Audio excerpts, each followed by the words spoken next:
Hey guys, welcome back to my channel. So this is Dimitri. Today I'm going to show you the difference between a stack and a queue. So stacks are basically collections that work in the last in, first out order. So I'm going to create a stack.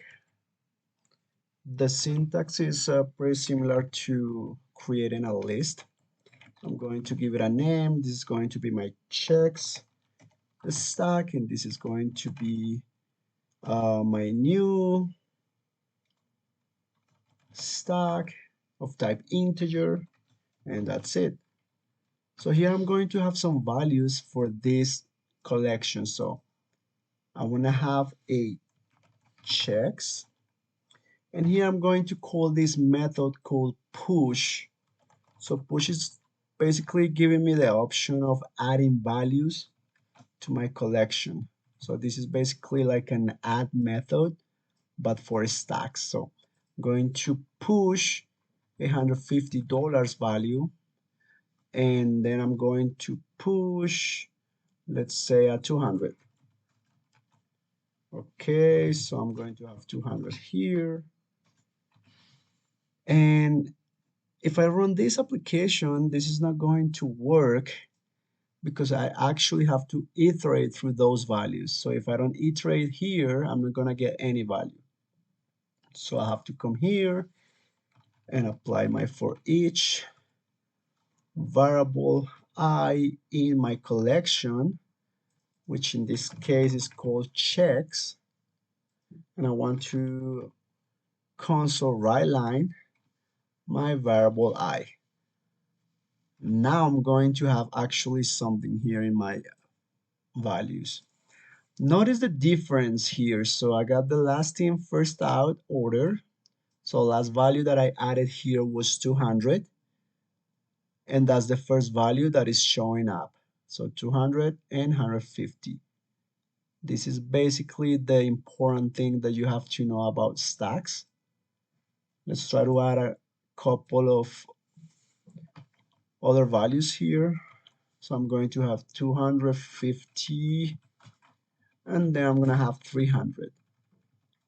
So if I run this application again, I'm going to have this value showing first, 300, and then 250, and then 200, and the last value will be 150.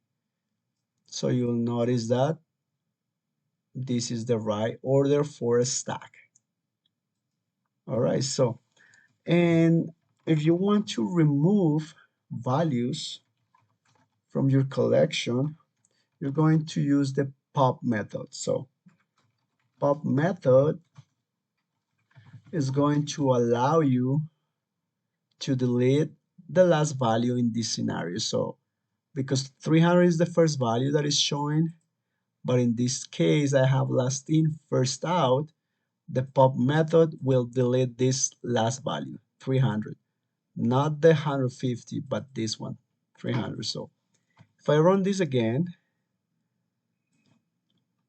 we'll see that I only have the 250, 200, and 150. So we don't have 300 anymore. So if I want to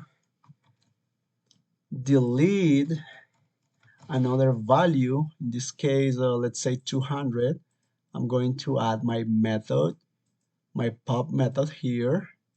And then this means that I'm not going to have the 300 or the 200.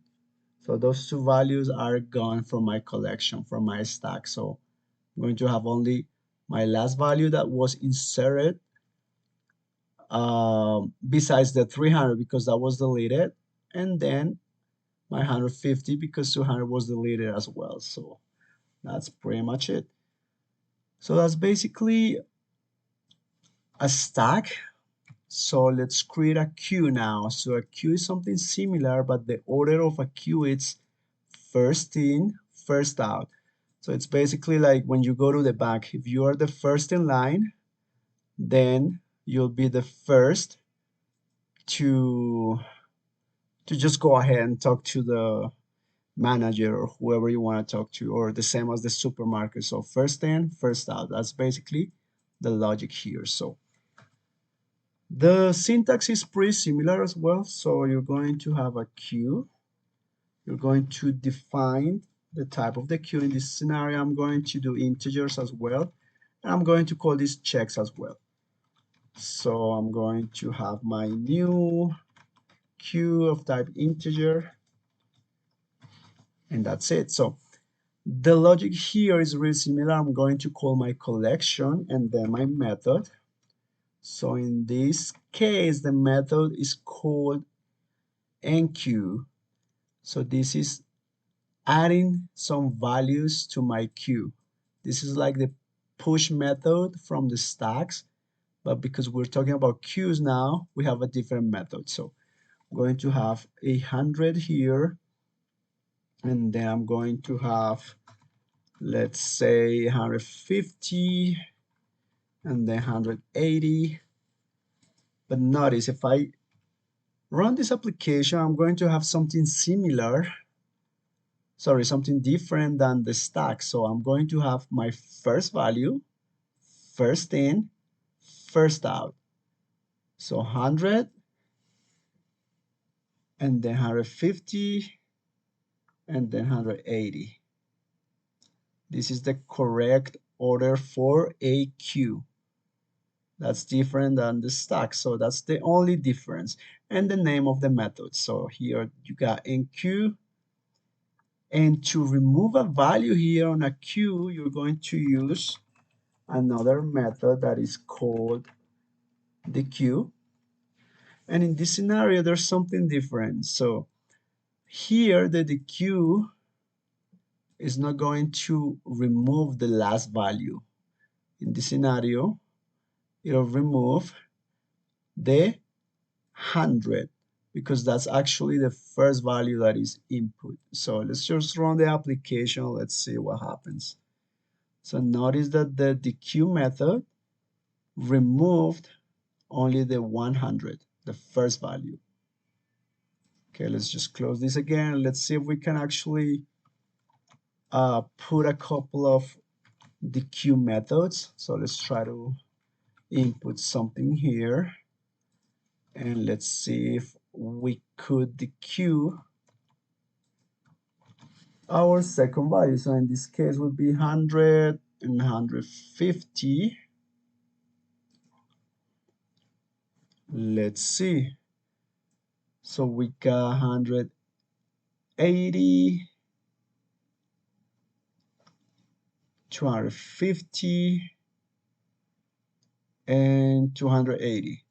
So this dequeue method is deleting 100, and the other dequeue method is deleted 150. So in this scenario, it's a little bit different than the stacks because it actually gets the values from the first one to the second one in this scenario. So no 100, no 150. It's going to take only these three last values. All right, so that's pretty much everything about queues and stacks in this scenario for C#, and I hope you guys like the video, and I'll see you in the next video.